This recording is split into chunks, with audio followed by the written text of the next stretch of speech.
Tonight on Channel 6 News, the increase of violence towards Asian Americans continue to rise during this coronavirus pandemic, and why scientists believe you should reconsider your next. Of course, the dogs is a big plus. Everybody loves that we get to work with dogs every day. I mean, that's the big Next hate crime, coming up next. Good evening, I'm Ryan Anchorman and this is Channel 6 News. While COVID-19 infections continue to ramp up here in the United States, so have the reported hate crimes against Asian Americans. But is this phenomenon something that is helpful to the pandemic, or is it something that we've all misunderstood? They're being beaten, their properties defaced. Why there's a huge spike in Asian American hate crimes here in the US during this pandemic, I spoke with Dr. Cyan Teese of the American Central Health Ops Organization to find out exactly why. So why do you think there's been such a large increase in violence towards Asian Americans? Well, the coronavirus was reported to have started in Wuhan, China, which according to our research is in fact an Asian country. Right. Therefore, here in the US, we believe that if people started to contract the virus locally, it would be at the fault of the Asians here, the Asian American people. However, after extensive research, we've made some new incredible discoveries, and one of them is that there's actually a geographical difference between the Asian Americans living here in the US and the Asian people living in Wuhan, China. Really?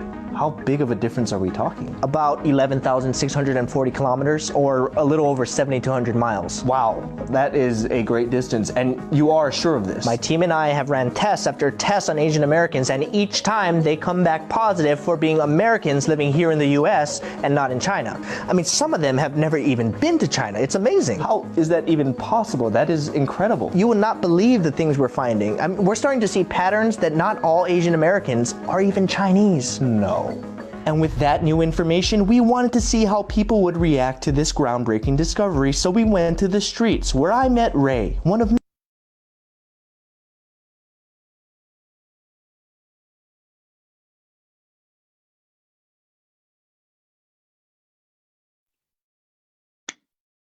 Hi, everybody. Am I on? I think I am. That was YouTuber Ryan Higa. I hope you enjoyed that video. I'm Malik Pancholi. I am the co-founder of Act to Change. Happy Asian Pacific American Heritage Month. Thank you all for joining us for this third in our series of COVID Convos. If you're interested in checking out the first two COVID Convos, they are available to view at acttochange.org /backslash COVID-19. And they're also on our Facebook page, which is Act to Change.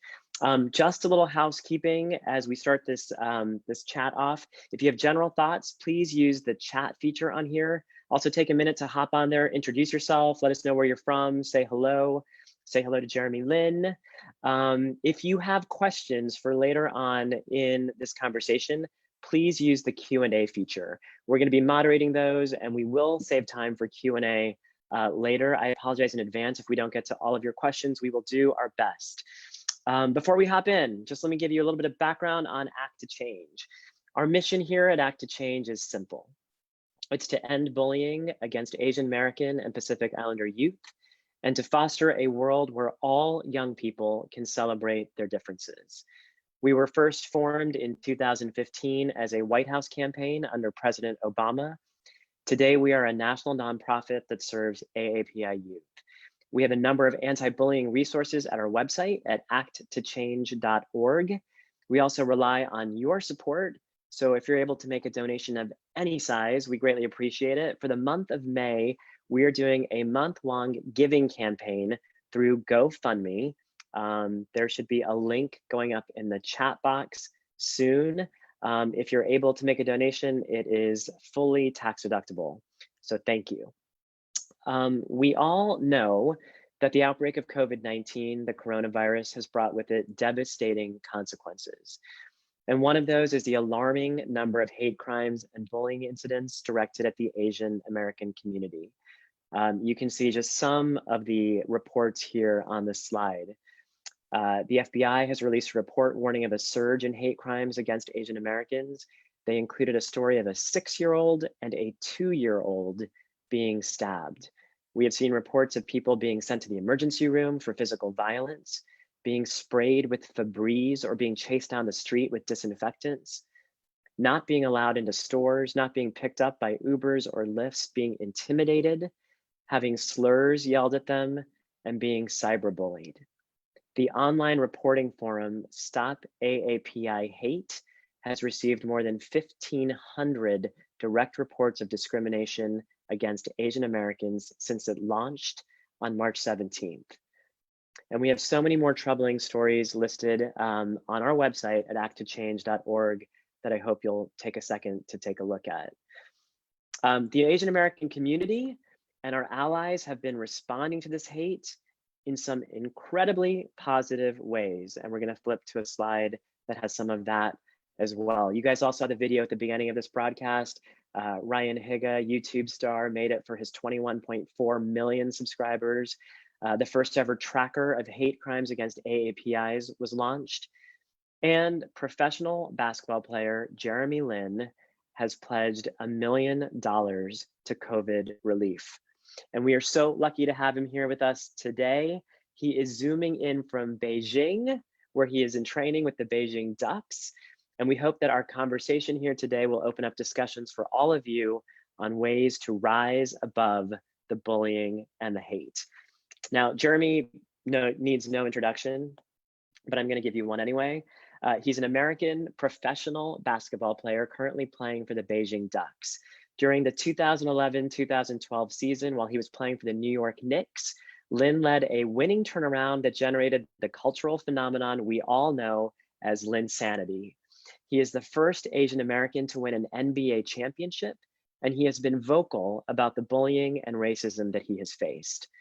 Quote, "I grew up and played basketball in America, and all anyone wanted to tell me is that I wasn't American. Now I'm playing basketball in China, and I'm considered a foreigner." His foundation, the Jeremy Lin Foundation, serves youth by providing hope, empowerment, and leadership development. And Jeremy has used the hashtag #BeTheLight to encourage all of us to come together and shine our light. He has donated $500,000 between two organizations, Feeding America and Direct Relief, and is matching an additional $500,000. To date, that number is at over $800,000 going to COVID relief. We are also so lucky because Jeremy has been a supporter of Act to Change since we first launched in 2015. I cannot think of a better way to kick off Asian Pacific American Heritage Month. Please welcome Jeremy Lin. Jeremy, hi. I think you might be muted. I knew I did There something we wrong. go. Not used First to of all, this. What's up? How are you?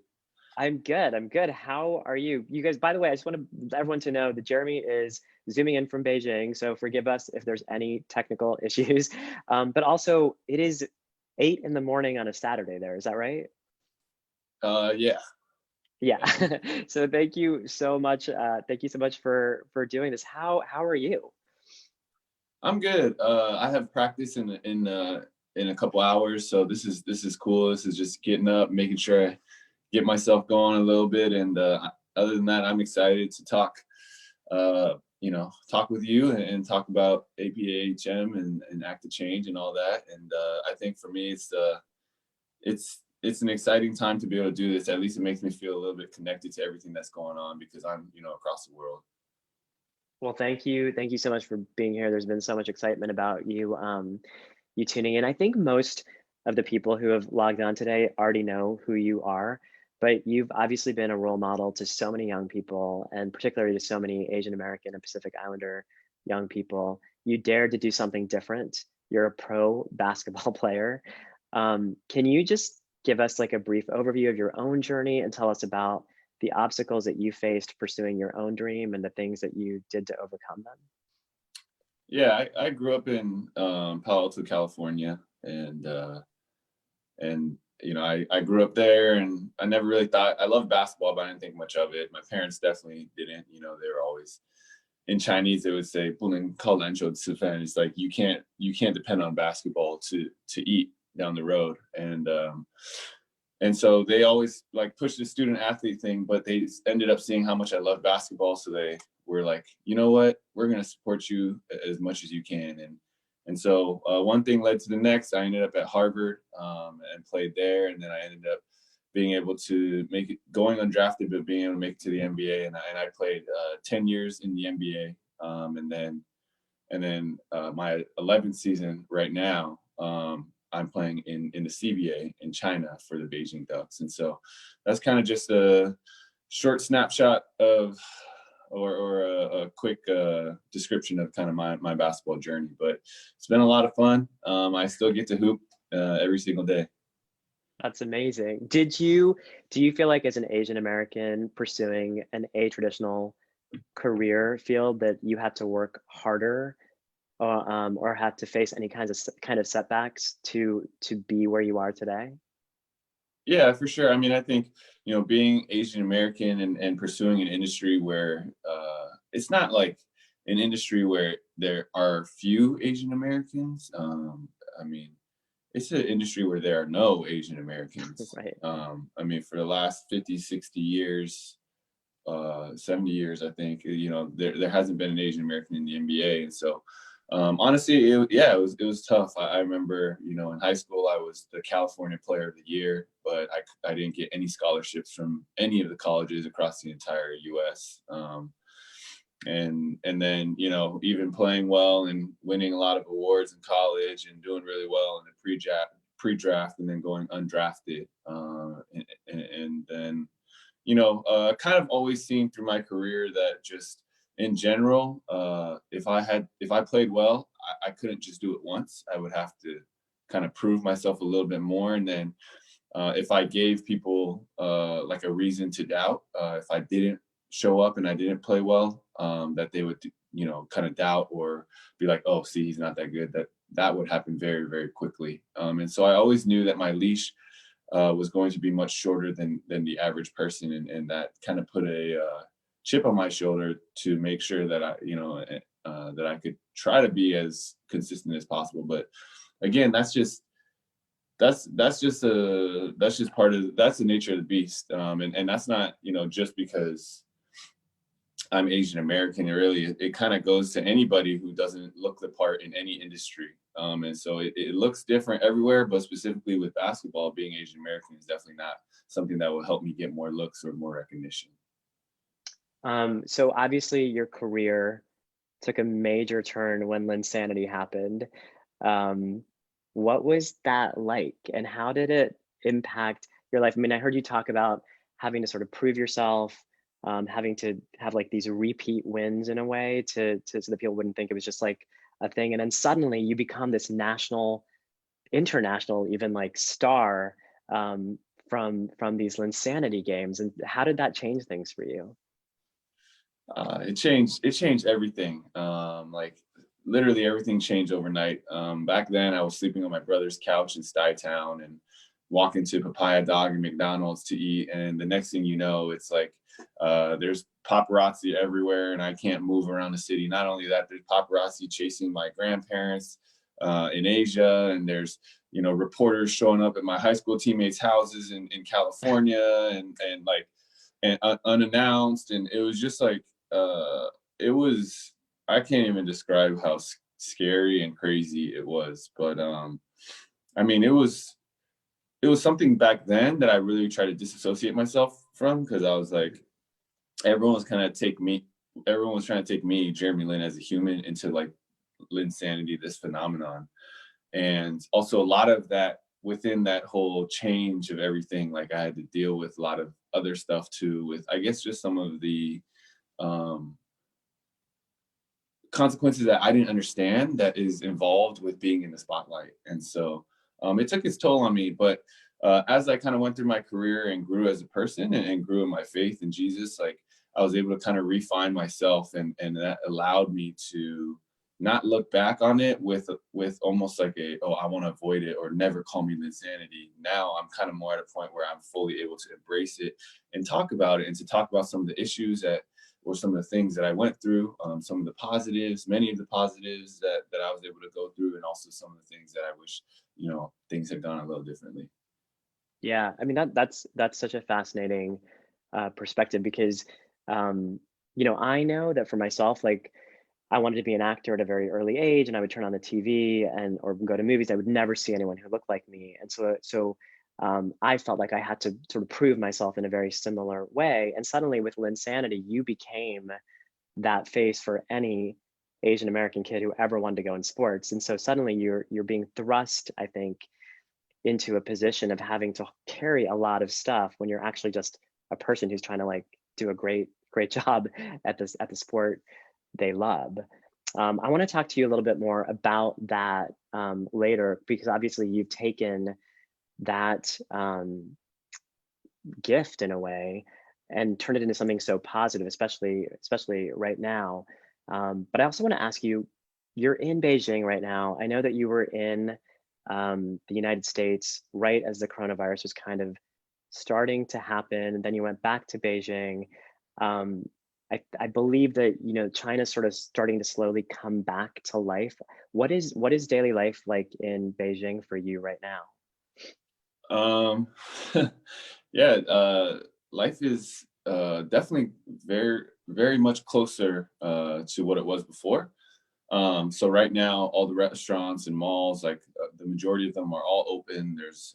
There is the typical Beijing traffic because everyone's kind of going back to work, and so there's a lot of traffic. And then in general, just everything, you can go everywhere and do everything. You just can't do it the same in terms of in big groups. So if you go to restaurants, you can go and eat with your friends, but you might not see groups of like 6, 8, 10 like you used to.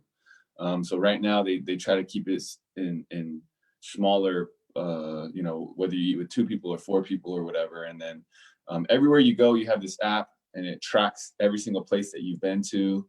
It tracks your symptoms. It tracks you have to get your body temperature scanned. Every day I go into my apartment, the gym, any restaurant to eat, like I always have to get my temperature checked and I have to log in so that they know where I've been. And then everyone's wearing masks and stuff. But honestly, it's for the most part, yeah, I mean, it's back to normal. I mean, even on Sunday, I think I went to like 10 spots to eat. Like I had a cheat day on Sunday, and so I went to like 10 spots and I gained 10 pounds, and I was just eating like all this stuff. But again, that goes to show like I was eating like pizza, ice cream, burgers, wings, like.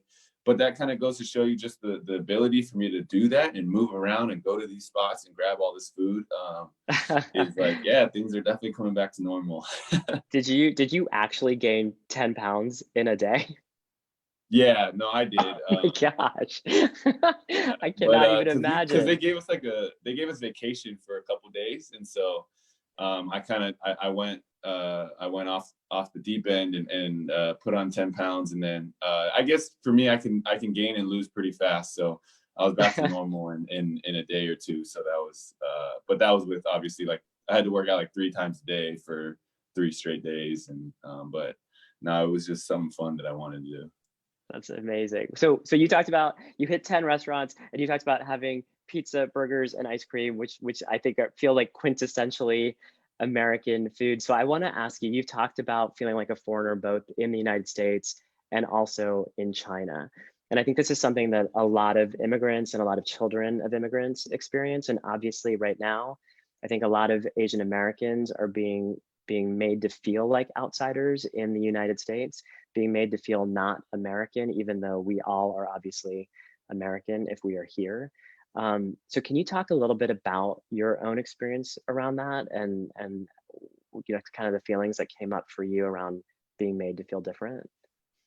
Yeah, and honestly, that's an amazing question. I actually, I'll be honest here, I haven't fully figured it out. Like I feel like I'm still trying to figure it out. There's a lot of tension because, growing up, it was always like everyone was always like, that's that Chinese import, that's that Asian kid, that's go back to China. That's what all the fans and the opposing fan groups and stuff would say. And so that is tying into what I was saying about Linsanity earlier. Part of the reason why I wanted to run from it all was because I wanted to be great at basketball and I wanted to be recognized for what I was doing on the court. And I felt like everyone was jumping and tying in other things. Oh, he's Asian. It's crazy because he's Asian. Or like, oh, it's crazy because he went to Harvard. He's a student athlete or whatever. Like, and I felt like people were just not recognizing, like they wanted to turn the narrative into whatever they wanted to turn it in. But for me, all I wanted to do, I didn't care about fame. I didn't care about money. I didn't care about any of that stuff. I just wanted to be great at basketball. And that really made me feel like it made me feel like I wasn't American. And then like, you know, coming over here, everything is very, you know, it's similar. Like I'm fluent, but not everything, you know, a lot of the lingo or the culture or different things, like everything is so different here. Even social media, what they think is, what Asia thinks is really funny or what goes viral or what is the type of content that is being engaged. Everything is very, very different out here. And so I feel and I'm labeled as a foreigner and I'm playing under the foreigner rules. And so I'm caught in this tension, man, where I'm like, man, where do I belong? And that's something that I've really wrestled with this past year. I'm like, I don't feel like where's home, or where do I really truly belong? Like if I could choose one place or one city, like what would that look like? And honestly, for me, it's just, I've come to accept right now that there will be this tension between two places, especially as an immigrant, you know, growing up in the US and having a lot of, you know, American and like Caucasian, African-American friends, and then going and then playing basketball. And then I'll go home and it'd be like, I walk in the house and be take your shoes off. You know, my mom's on me about everything. And it's just like a completely different, it was like two different worlds. And so right now, I think the biggest thing that I'm trying to understand is that, yes, I am Asian. Yes, I'm also American. And that maybe today that's okay to be in that tension. That's a healthy place to be. And that by being in that middle ground, I actually have a unique opportunity to be a bridge and to be able to, you know, show people on both sides what the other side looks like. Manus, what a beautiful way to frame that. I love that. It's like to see that as an opportunity, I think is such a great thing. Not only that you see that, but letting other young people who might be going through experiences that are very similar to yours to let them know that they're in a position of power in a way where they might feel disempowered. That's pretty remarkable.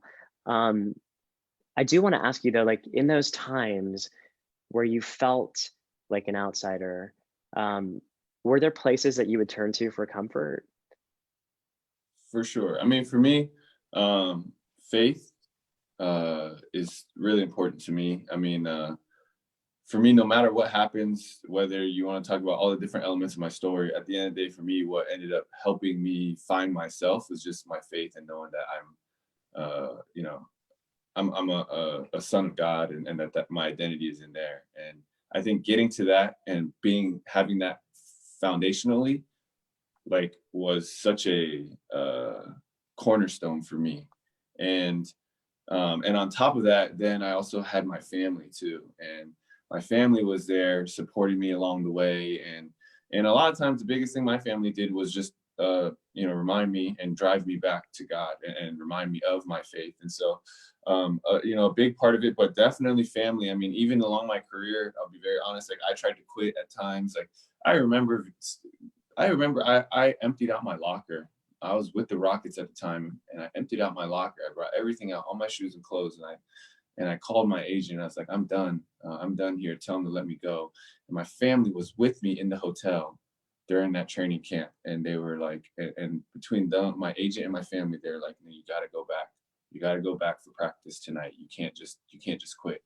And so having them there alongside me just like made me feel like it doesn't matter how misunderstood I am by everybody else, as long as I have my faith here and as long as I have the people that I love next to me, like I'm 100% seen and valued for who I am in that precious space.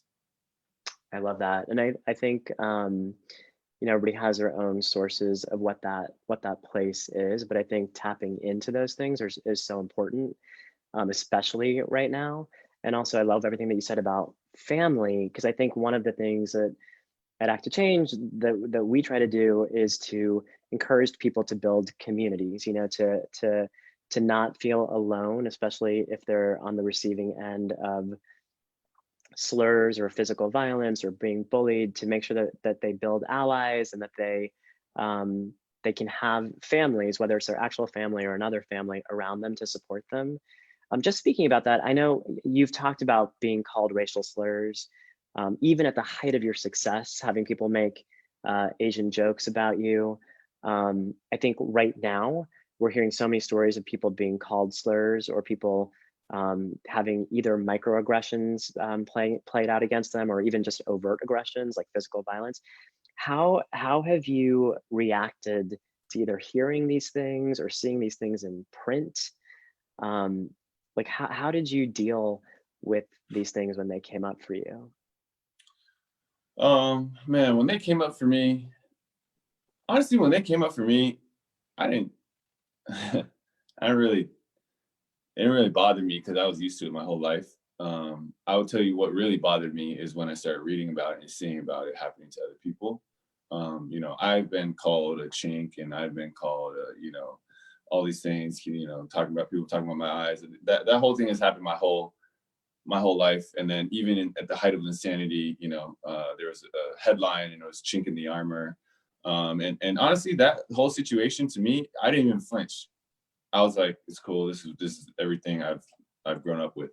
What really messed with me was when I started seeing everything that's been happening recently. That's what's giving me a really broken heart. But the one thing I will say is, the one thing that I've learned is that when this stuff happens, that's like it's like a critical juncture. It's like a fork in the road for everybody, for every Asian American, and every person that's targeted. Is how will you respond? And this is something that I think is really important. I'm not condoning, obviously not condoning being targeted or being bullied, but it creates a fork in the road for the person that has been targeted. And I haven't been physically attacked, so I can't speak to that or act like I know what that's like. I can only talk about experiencing a lot of the verbal slurs and things like that. But the fork in the road is you can either go one way and you can harbor a lot of bitterness and hate and essentially, you know, go down that path. And I've gone down that path at times in my life. And the only thing that I came to realize was that it kind of made me no different than anybody else then. You know, if someone is ignorantly hating me, if I actually think about why they're doing that, it's probably because they themselves are hurting. And I think when someone is really secure and they understand, you know, I don't think there is that need to cut somebody else down to make themselves feel better. A lot of times people do this because they themselves are actually really empty or really miserable inside. And I think I had to learn how to see it that way versus just looking at the person who is, you know, who wrote chink in the armor, or look at the person who called me a chink or whatever, and just like having tremendous hatred towards them. So that first path is, you know, to add on hate onto more hate. And I think what that ends up doing for me is it taught me that the joke was actually on me, because I allowed something like that to turn me into somebody I didn't want to be. On the flip end, if you go the other way and you can learn to have that compassion and that empathy, if you can learn how, if you can just try to pause for 5 seconds, 10 seconds, put yourself in that person's shoes, to understand maybe they're really going through something else and they don't know how to process those emotions, and that it just comes out in this hate, in this hatred.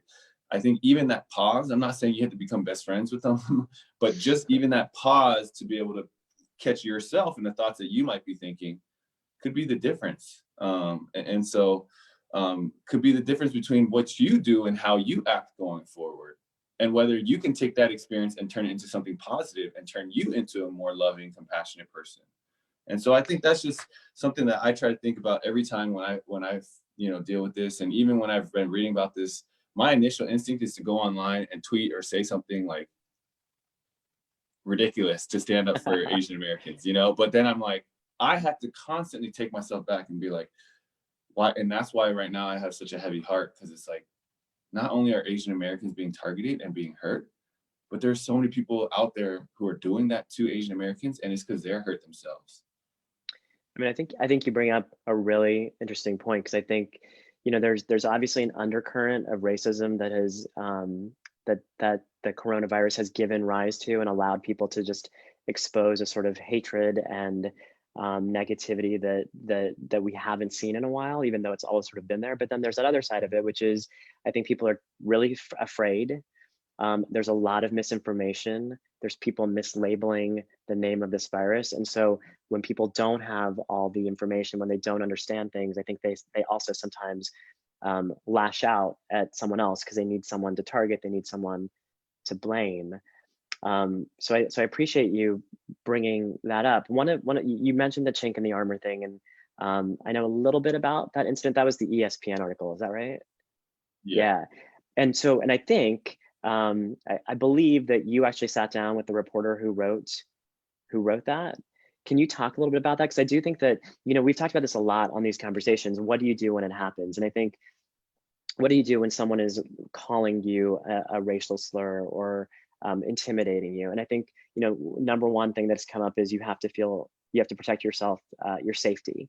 So if you don't feel comfortable, just walk away from it. If you have an ally, ask them to help. If you can try to educate them on why what they're saying is offensive, that is an option that is also maybe helpful. And I think that's something you did. So can you speak about that?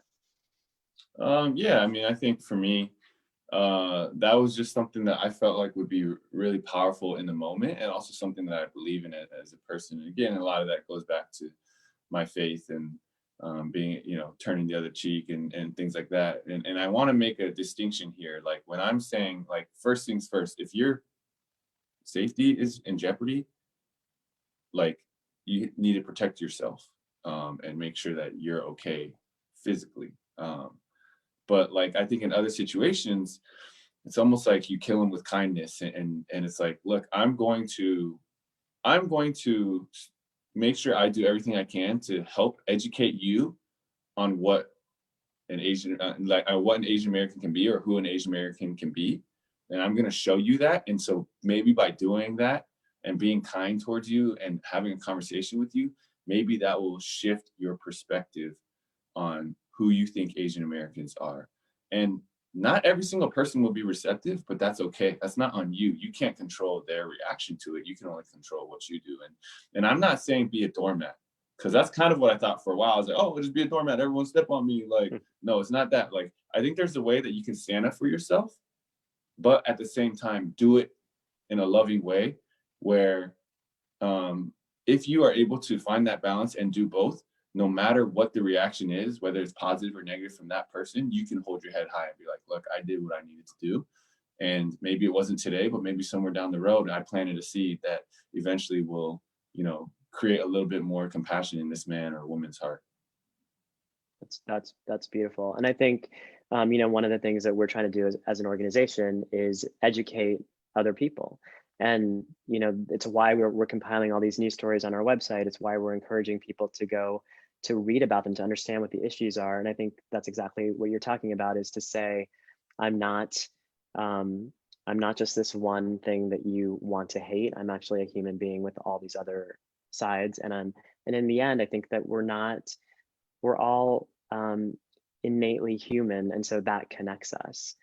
So I appreciate you saying that.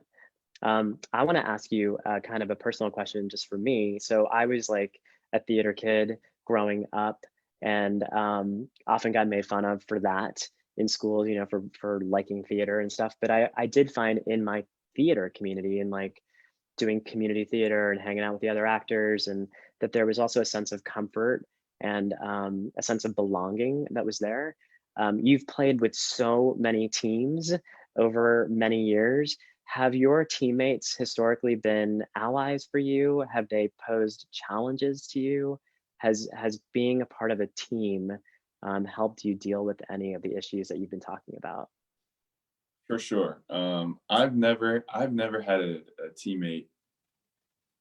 I've never had a rift with a teammate because I was Asian, ever. In fact, like, my teammates love that I'm Asian. I mean, and I remember it's almost adorable. Like, I've had NBA teammates be like, hold on, how are you Asian and Chinese? I feel like you can't be both. Like, explain that to me, like, genuinely. And it was like, almost like, so like, it was so funny, but also like so real in a sense, like, and they're not racist at all. They're really good people. They just haven't had exposure. And so they don't understand. Even like when I explain to them, like, they're like, you know, hold on, so Panda Express isn't like the quintessential Chinese food? Like, seriously, because that's all they've known is like, you know, PF Chang's and Panda Express and whatever. And I'm not saying that of course there's definitely a lot of Asian influence in that food, but there's a lot more beyond what they may have seen as Asian food. And so being able to just educate them and spend time with them. But I think fundamentally it comes down to them respecting me as a person first, and then being willing to learn about different parts of my culture. And what I ended up seeing through the course of my career is that they loved it. Like, I've had so many teammates like ask me and beg me, like, dude, please take me to Asia with you on your Asia trip. Like, I really, really want to go. I want to experience it. I want to be a part of it. I know nothing about Asia, but I really want to go.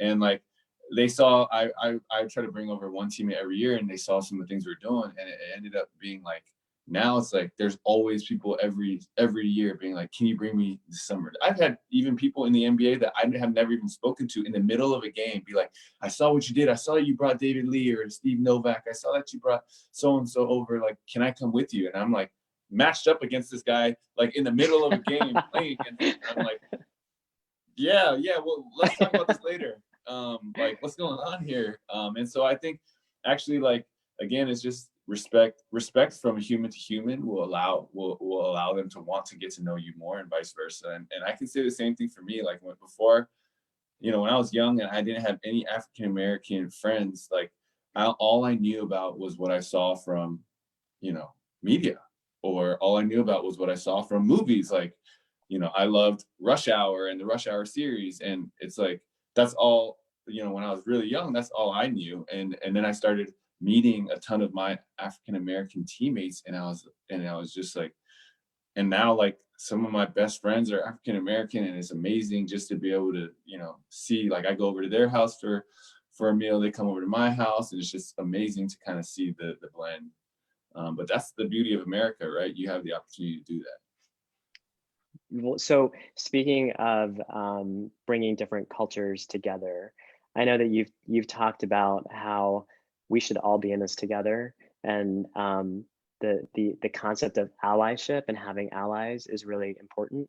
Do you have any thoughts on how young people can form allies and build alliances with other cultures and other people?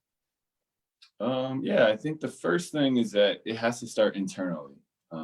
Like, the first thing, if you want to build allies, especially with people like on the outside per se, like someone that doesn't look like you or think like you, I mean, the first thing I think that has to happen is there has to be an intention internally.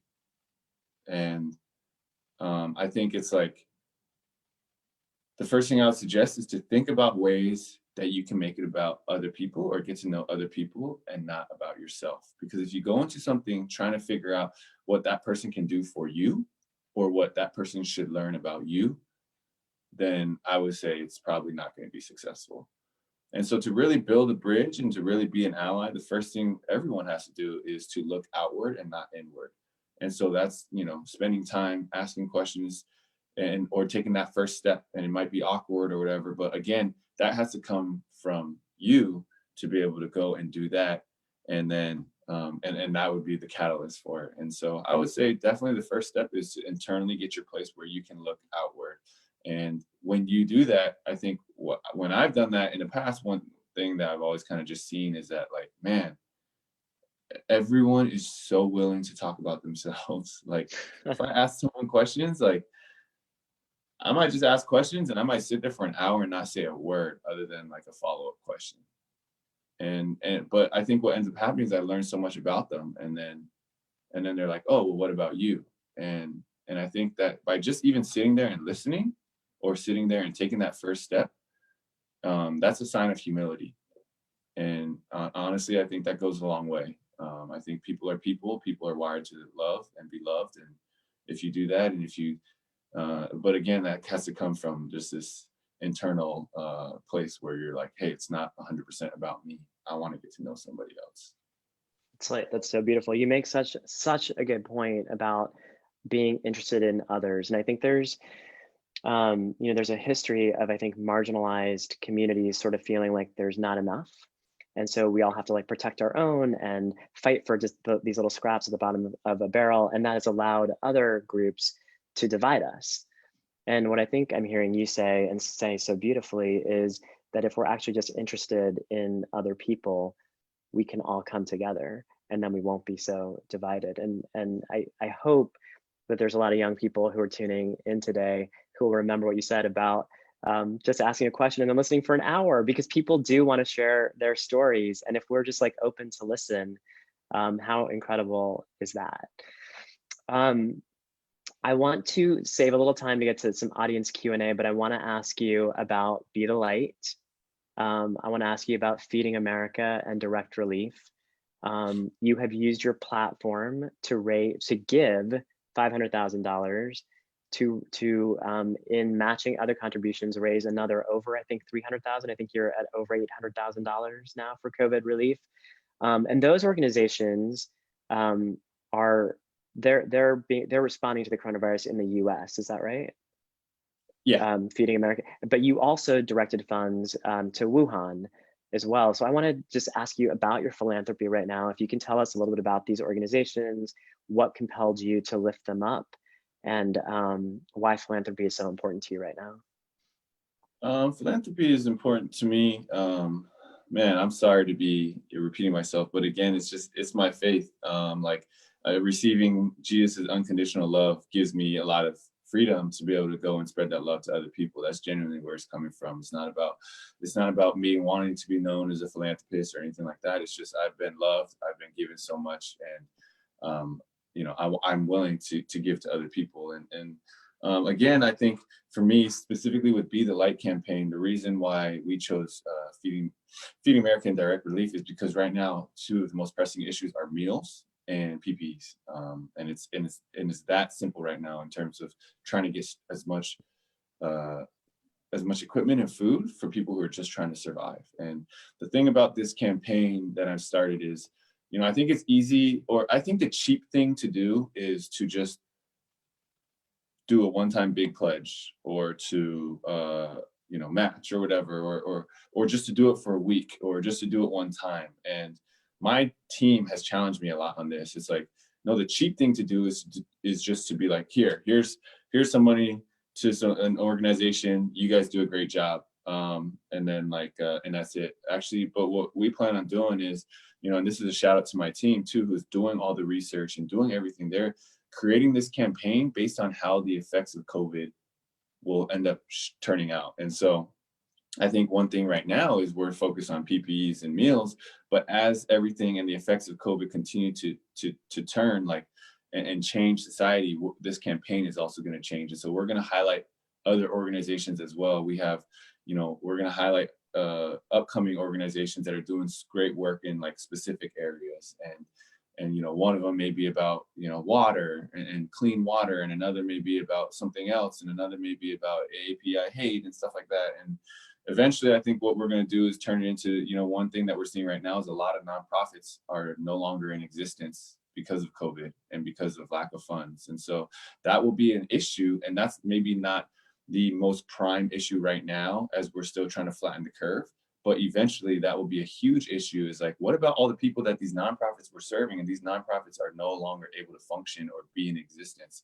How can we help there? And so this campaign will evolve, but right now in the beginning stages, that's where we're at. And we're blown away. I mean, even Feeding American Direct Relief have told us hey, we've done a lot of campaigns, but your fans have, and even people that aren't even my fans, people don't care about basketball, have been a part of it. And to me, it's man, that is everything that we're looking for in a time of division and hate.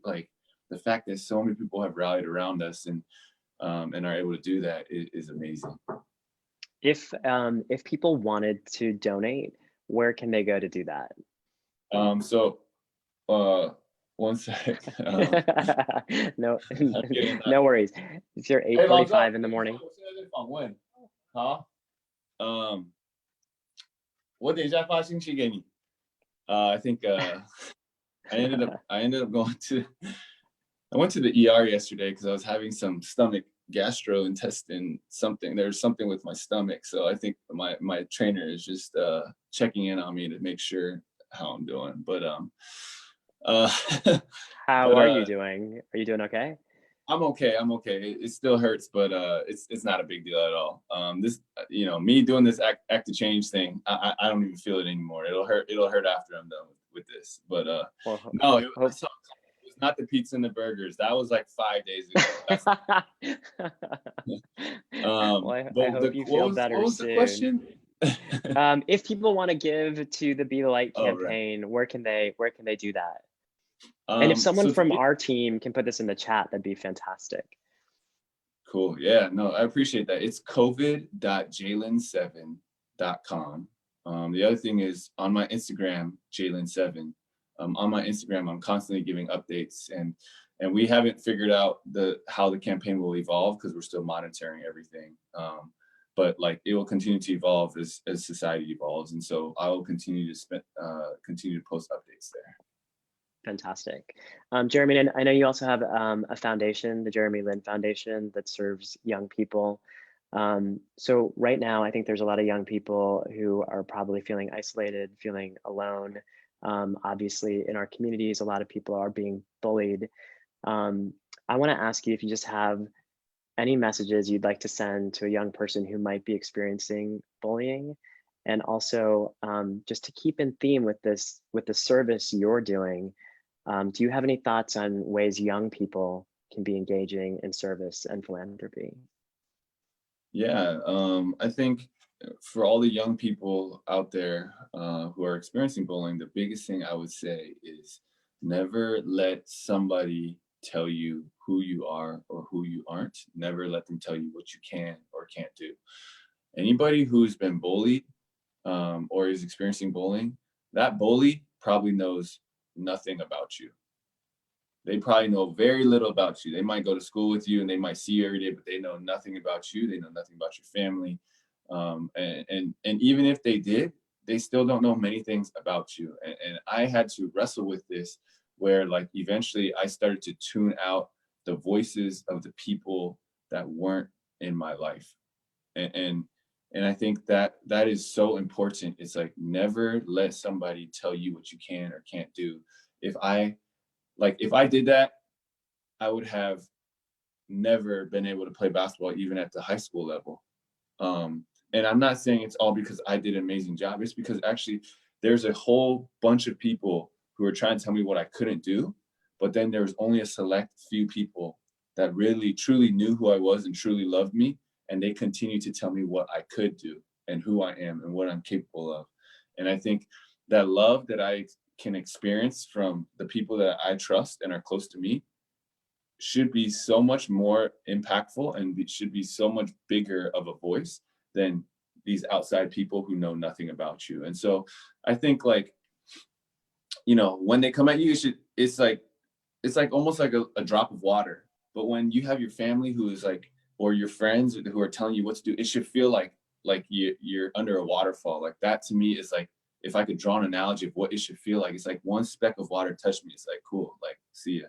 And obviously that's easier said than done. This is not like, and be patient with yourself. This is not something that just because I say it one time, you're like, oh, okay, done.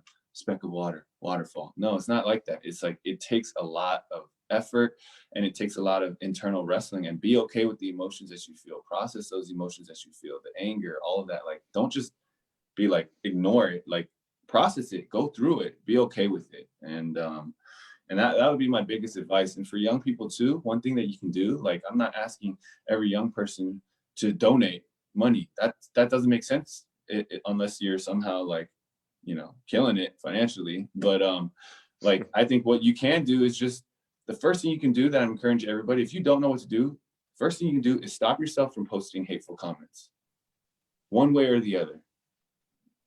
Like, that to me would go a long way if we just stop that. And that's, people that are targeting Asian Americans, but also in reverse, the way that that we can come back at people, let's also stop on that end. And I think if we can get to that point, maybe we can challenge people's understandings of who Asian Americans are and be like, dang, that was not what I expected.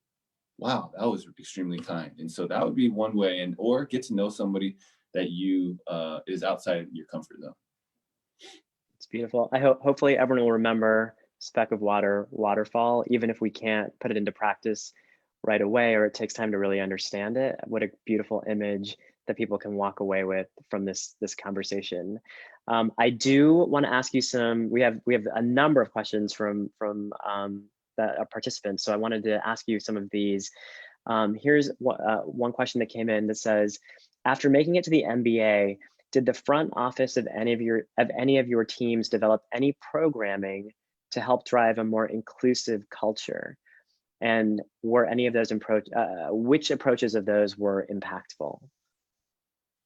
The NBA in general has done some stuff to, yeah, for sure. Like they have little seminars, and I mean, every player in the NBA, we have to go through a ton of seminars every season. Whether it's anti-drug, anti-violence, or even, yeah, some of these are like inclusivity and things like that. And so they're definitely there. I'm not gonna lie, like I struggle in classroom settings. I don't know if I really remember any of them. I know that I had them, but I don't really remember them. I think honestly, the biggest thing for inclusivity was just the time that we spent together.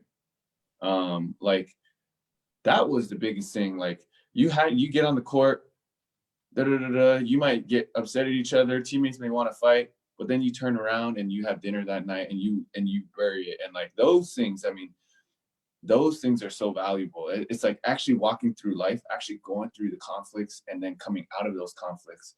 Those are the things that like actually like through a lot of the conflicts, to me, a lot of these conflicts were just like stepping stones. It was like something that I thought was bad, and it was like, oh man, here's a conflict. But then through a conversation or through something, like we were able to see each other and respect each other in new ways. I mean, and I think that's like for some of my teammates, there's a teammate who's a superstar who, I didn't really vibe with. And then finally it came to a point where we were in the ice bath, after a practice. And then we just like really shared from our hearts. And at that time before, we kept, getting in it with each other. And then after that, it was like, we respected each other in such a different way. And one of the, undertones, I think, was that like Asians, or Asian Americans, oh, you won't say anything to me. You won't tell me how you really feel because you're just passive. And that was one of the undertones that maybe he was thinking. And when I came out and I said everything that I said, he respected me in a new way. When I heard from his end everything he was going through and the pressure that he had to face, I respected him in a new way as well.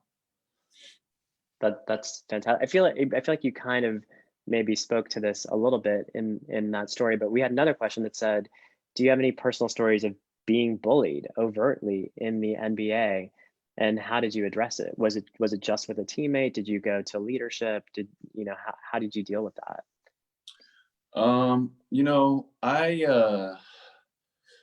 I've never been bullied for being Asian. I've never really been bullied in the NBA. Yeah, I mean it's more just conflict, normal conflict among professional basketball players.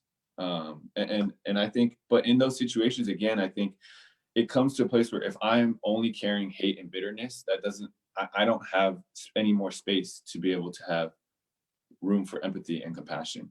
So like before I even do anything, I have to resolve certain things in my own heart. And once I build that space out to be open-minded and to want to hear what maybe they're thinking and to be like, oh, maybe there is something that I'm doing that's really frustrating them, instead of only focusing on their faults, then I'm able to have a conversation. And from that, it's like, it's very rare that if you have someone that's on your team that like, if you're like, hey, human to human, I would love to have a conversation, that they would be like, no. I think most people, if you go about the right way, would be like, yeah, I'm willing to have that conversation. And so, we've had many conversations, especially for me as a point guard. It's like, hey, look, this is what I think about you. And I've had to say some really tough things to some tough players as a point guard and as a leader. But again, it's like the honesty. If you can be honest in a respectful way, like more times than not, you'll see so many positives come from it. And that's how I would try to approach it with bullies or people that maybe you don't always see eye to eye with. I want to ask you one last audience question. When did you begin to recognize the importance of your platform as a public figure to shed light on the Asian American experience, and how did that evolve for you? It's kind of a big question, but That is a big yeah. question, man. You know, after Linsanity, Linsanity changed everything for me, but it took a lot of time. In the beginning with Linsanity, I was like, hey, there's all these Asian jokes and they're stupid. Like if you're gonna make fun of me for being Asian, at least make it funny. You're using some recycled content that's trash. That's not funny at all. And that's kind of what I thought about. I was like, oh, that's annoying. Stop talking to me about me being Asian. And I went through this whole, like, I went from like that to like, then I became bitter, then I became jaded, then I became angry. And then like through that, I had to process all those emotions. And eventually, once I found my faith again and reevaluated who I was like, hey, this shouldn't affect me this much. And I started getting back to rebuilding myself. And then that anger turned into a gradual appreciation, and that appreciation turned into a full-on embrace. And that's where I'm at right now, is like, I'm full-on embracing that I'm Asian American. You can say what you want and think what you want, but that's not going to change how I feel about myself and how I feel about Asian Americans. And so, you know, I think that's just the process that I went through. And so now it's like, that's something that I want to do. That's something I want to be. That's something I want to speak out on. And the last thing I'll say about that is, if all I'm known for is to stand out for Asian Americans, I will actually have failed in what I'm trying to do.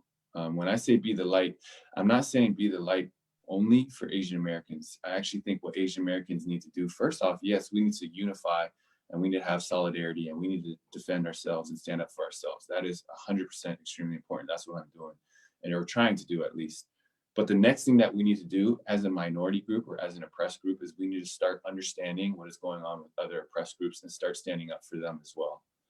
And when we start to do that, and when a oppressed group stands up for another oppressed group, and when the oppressed group come together and stand up for each other and not just their own, then we'll really start to see some serious challenges to mainstream media, mainstream society, and we'll start to see some of the social justice reforms that I think everybody wants to see.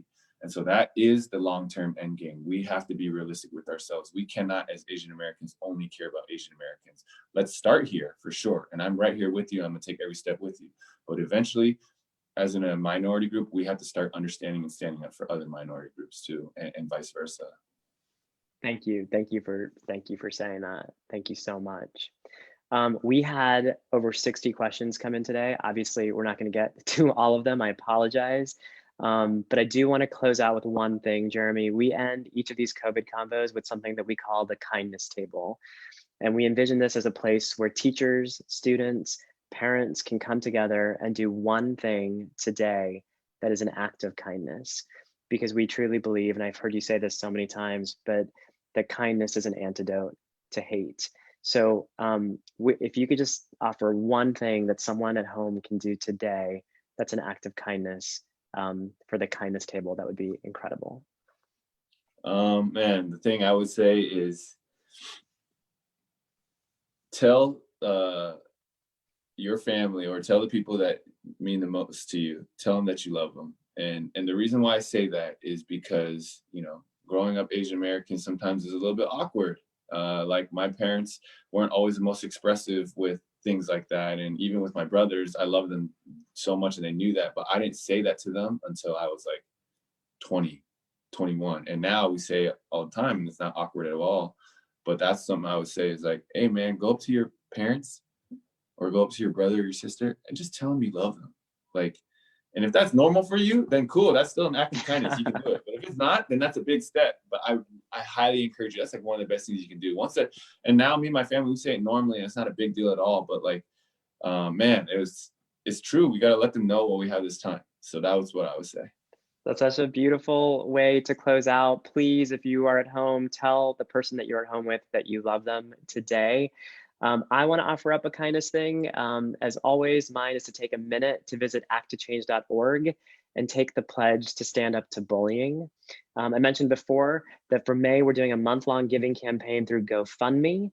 You can click on the link that should pop up in our chat box if you're able to make a tax-deductible donation. It helps us so much. Follow us on social media to help amplify the message. Follow Jeremy at JLyn7 and contribute to Be the Light if you are able to. We have also compiled anti-bullying resources at actochange.org. We have a list of organizations that you can report incidences to. We also have a list of crisis prevention hotlines, and we have news stories that we encourage you to read. I want to thank all of our participants for joining us today. Thank you to all of the organizations that help promote and live stream, including Angry Asian Man, Teach for America, National Asian Pacific American Women's Forum, Asian American News, Hate is a Virus, Stage 13, and the Jeremy Lin Facebook page. Thank you for all of your support. Thank you to my entire team at Act to Change. Jeremy, thank you for your generosity and for sharing your incredible story and for touching everyone who tuned in today. I want to close out with a Jeremy Lin quote. Jeremy recently wrote, "In adversity, we will persevere. In challenges, we will overcome. In fear, we will have faith. And in darkness, we will be light." Thank you, Jeremy, for those beautiful words. Thank you so much for being here today. I encourage all of you to follow Jeremy and be the light. Together, we can put an end to bullying and hate. Thank you. Appreciate it. Thanks for having me. Thanks so much, Jeremy. That was incredible. You're amazing. I'm so grateful. I hope you feel better. I didn't realize you were dealing with like all of that and at like 8 in the morning. So thank you so much. No worries. Thanks for having me. You're the man. That was cool. I appreciate it. Thank you. Thank you. We'll talk to you soon. All right, talk to you later. Bye.